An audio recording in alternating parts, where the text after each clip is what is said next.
Donc les amis, on se retrouve et maintenant on va passer au Kerberost. Donc exploitation.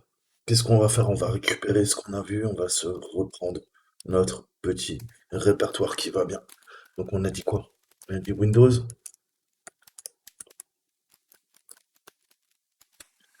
tourne à la racine, il m'emmerde. Ok, Windows, qu'est-ce qu'on avait dit? On avait dit système 32 de mémoire. Hum, Spool, driver, color. Ok. Donc là, ce qu'on va faire, c'est qu'on va essayer de s'invoquer via IX. Ça nous permet de télécharger une ressource distante, mais là directement à partir d'Internet. Mais ce que je pense, c'est que ça ne va pas marcher puisqu'il n'y a pas de connexion.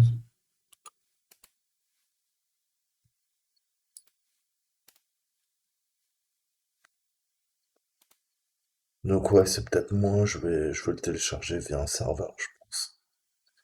Parce qu'il n'y a pas de connexion. Ouais, non, il n'y a pas de connexion à Internet sur cette machine. Ok. Putain, mais c'est-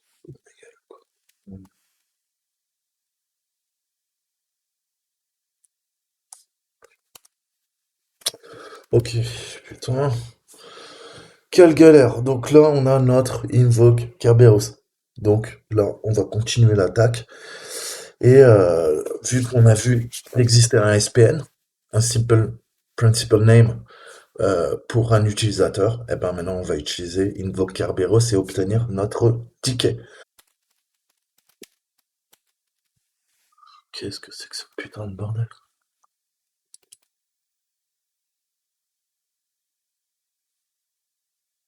Mais qu'est-ce que tu me l'exécutes avec un notepad, toi, espèce de fils de pute?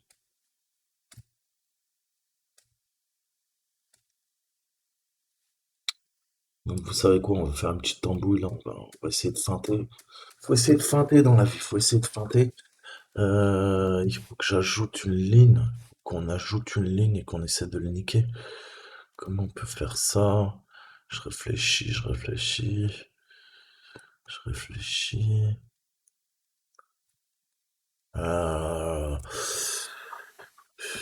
à la fin, invoque river to self login token. Ouais, tu sais quoi, on va se le mettre là. On peut lui demander automatiquement de faire un invoke Kerberost en output format. Je cote. Ok, CTRL S. Sauvegarde cette merde. Et en fait, le bypass, hein, parce que là, il nous bloque, visiblement. Il nous bloque cet enculé au niveau de l'exécution du script. Donc là, on a bidouillé, on lui a fait l'avoir, parce qu'il voulait pas nous l'exécuter. Et bien sûr, on n'est pas admin, on peut pas faire cette execution policies bypass, c'est pas possible. Il nous dit, ouais, on fait OK, A pour tout. Et qu'est-ce qu'il nous dit? Il nous dit, vous n'êtes pas administrateur. Vous ne pouvez pas accéder à cette clé de registre. Hein. Euh, Lancez-le en tant qu'administrateur. Bah ouais, sauf qu'on n'a pas le mot de passe. Donc, vous voyez comment on peut contourner.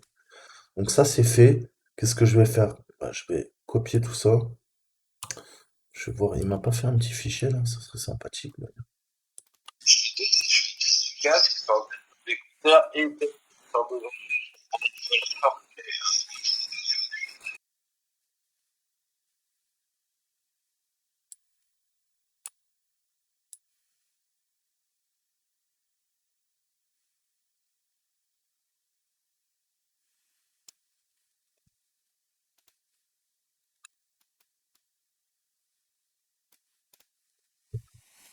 Donc tu veux un one-liner, c'est ça que tu veux?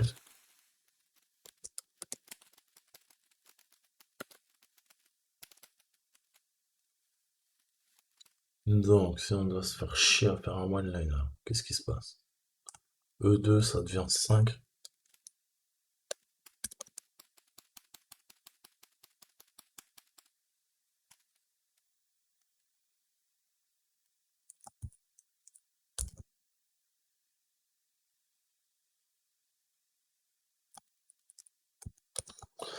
Donc grâce à ça, on va se récupérer le compte de Fela et on va pouvoir se connecter. Ok. Bon, j'espère que c'est propre. Alors, surtout pas mettre voilà, deux lignes, sinon ça va le faire bugger. Bon, ça a intérêt à marcher, sinon ça va me casser les couilles, hein, je vous le dis tout de suite. Ah, putain.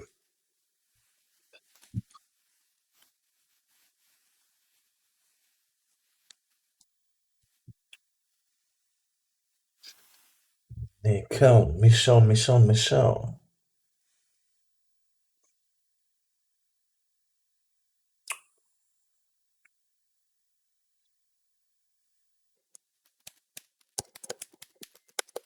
Quoi? Ouais, John. Qu'est-ce que je veux? Je veux mon fichier new.txt, je veux la word list qui est égale à rock you, rock you, rock you.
Ok,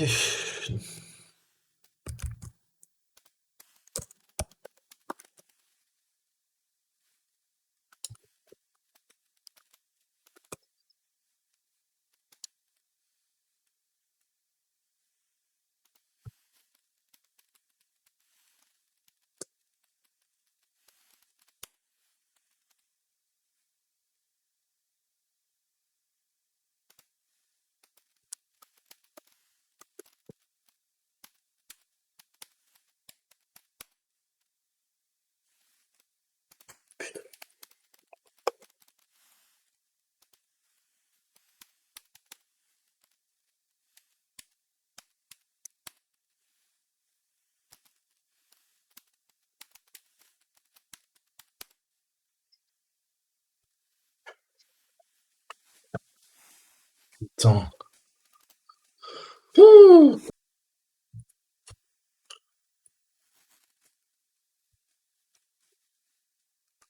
Ok, putain. Ok, on a notre flag.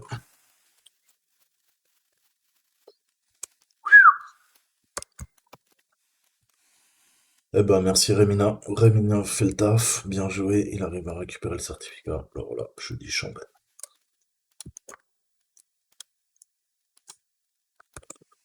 Ok, donc là, putain, oh putain, dis-moi que le copier-coller marche parce que. Oh, va me casser les couilles.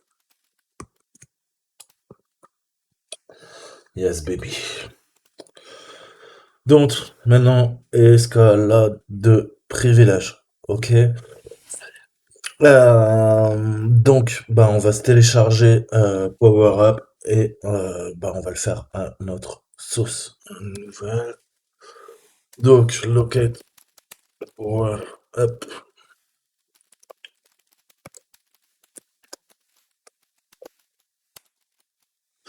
Ok, donc sudo cp.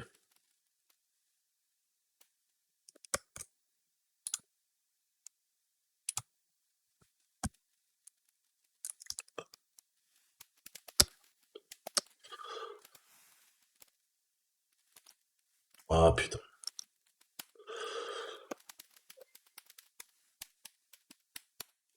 Donc, Power Up, ça va nous permettre de faire notre escalade de privilèges. Il est où? Je n'ai plus besoin de ça. RM new.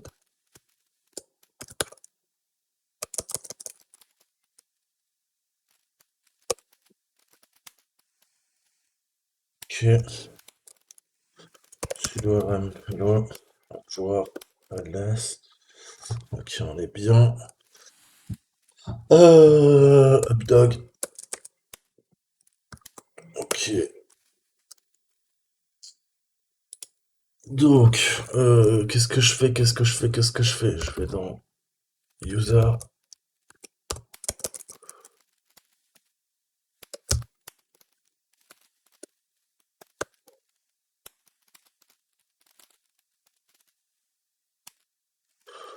je suis fait là ou je suis fait la corp? À mon avis, je suis fait la corp, j'ai des doutes. Ouais, je fais la corp.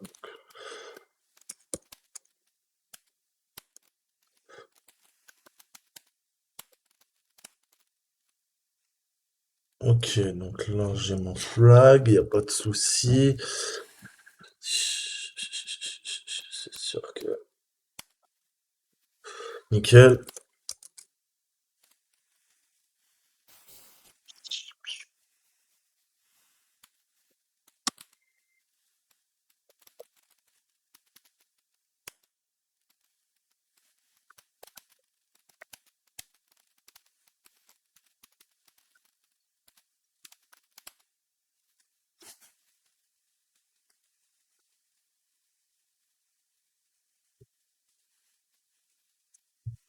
Ok, donc là il tourne.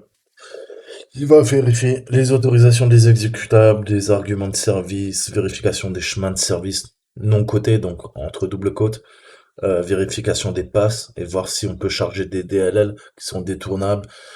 Ça va vérifier les clés de registre, vérifier les fichiers d'installation sans assistance, les fichiers des configurations des schedule tasks, donc des tâches planifiées, voir s'il n'y a pas des chaînes, des strings web config chiffrés qu'on pourrait utiliser, voir s'il n'y a pas des mots de passe du pool d'applications et de répertoire virtuel qui seraient chiffrés qu'on pourrait utiliser en fait, hein.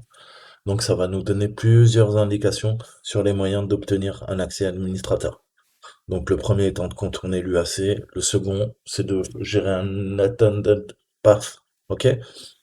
Et bah nous on va exploiter l'unattended path, donc le chemin non attendu, ok? Donc l'installation sans insistance, c'est la méthode par laquelle les fabricants d'équipements d'origine, donc ce qu'on appelle les OEM, les entreprises et autres utilisateurs, installent Windows en mode sans assistance. Et c'est également là que les mots de passe des utilisateurs sont stockés en base 64. Donc on va voir ça.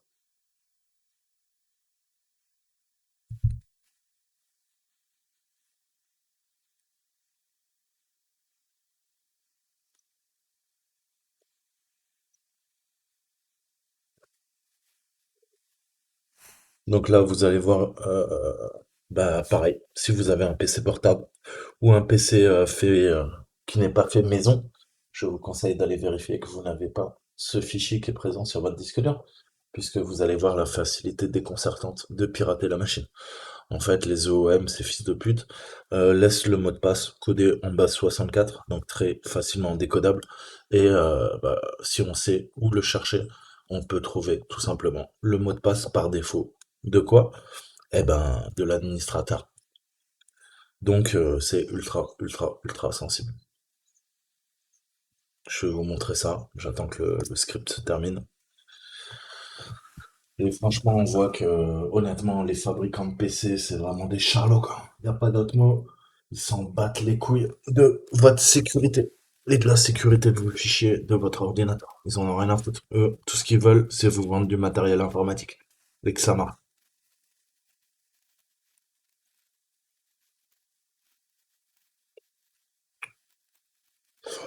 Ces enfants de chiens.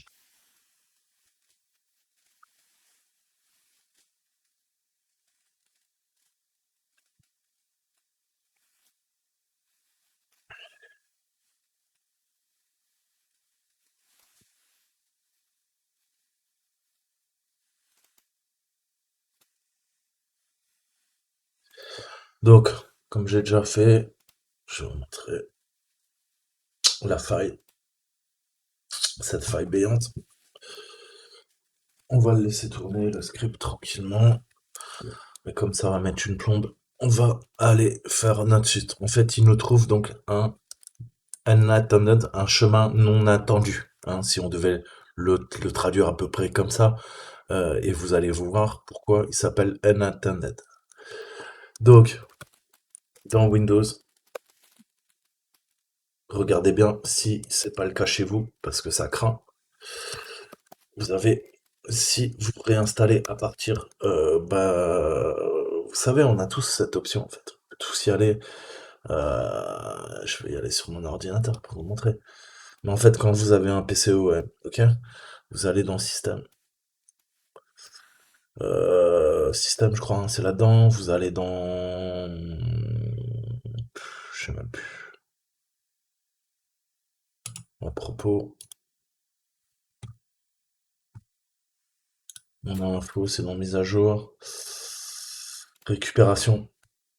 Voilà. Si vous faites réinitialiser le PC, en fait, et que vous démarrez pas avec une clé USB avec une image par zéro, hein, une nouvelle, en fait, il faut faire une nouvelle installation, mais à partir du support d'une clé d'un DVD USB. Sinon, ça réinitialise le PC, mais ça peut charger également tous les virus qui sont déjà présents sur votre ordinateur. Donc ça, faut jamais le faire. Faut tout le temps utiliser un support amovible, soit USB, soit un DVD, ok? Et pourquoi? Parce que bah, sinon ça réinitialise avec l'image de l'OEM. Ok? Donc moi par exemple ça serait Acer. Il y a quoi là-dedans? Unintended? Unintended? Unintended? CD unintended? Ouais. Et il y a quoi là-dedans?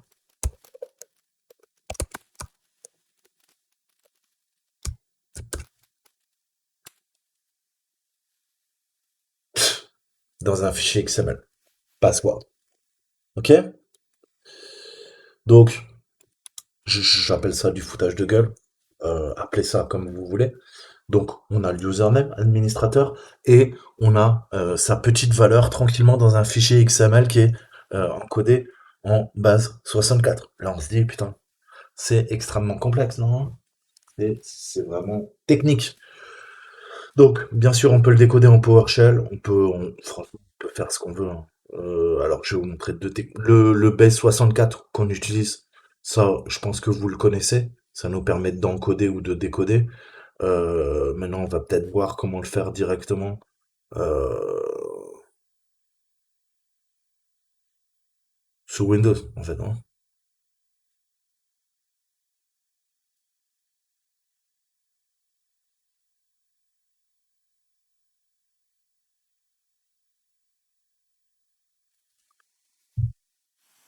Et encore le plus simple, c'est de le faire là. Sinon, il faudrait faire un truc comme...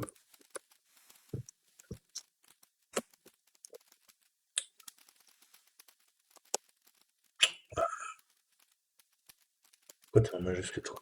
Donc, convert, ok, conversion. Alors, c'est une syntaxe un peu bâtarde. C'est un truc comme ça, du genre to string base 64 string. Et encore, je suis même pas sûr que ça marche ça, mais on peut toujours essayer. Non, faut que je mette une parenthèse. Il faut que je mette un drapeau. Donc on veut quoi? On veut du texte, du coding. Euh, donc c'est du Unicode. Fonction get bytes. Ok. Euh, je vais récupérer via un get content. Voilà, je copie. Ok.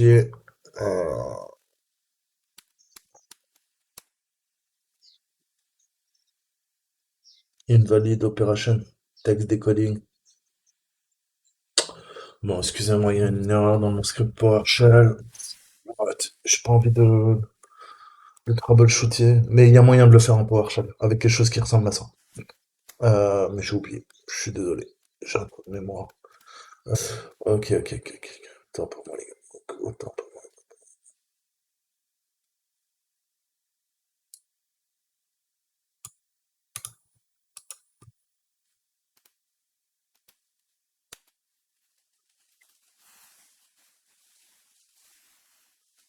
Ouh! Hell yeah, baby, putain. Ouh! Ouh! Qu'est-ce qu'il fout Netcat là-dedans? Qui c'est qui a foutu Netcat là-dedans? Quelqu'un d'autre? Bon, bah les couilles. Good job. Good job, good job.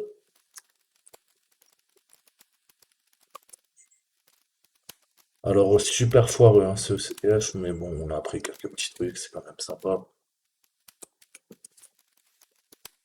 problème, c'est que voilà, les connexions RDP bug, donc honnêtement, utiliser Remina, j'ai pas réussi à me connecter avec les autres. Ça buguait avec RD Stop, ça buguait avec X-Free RDP.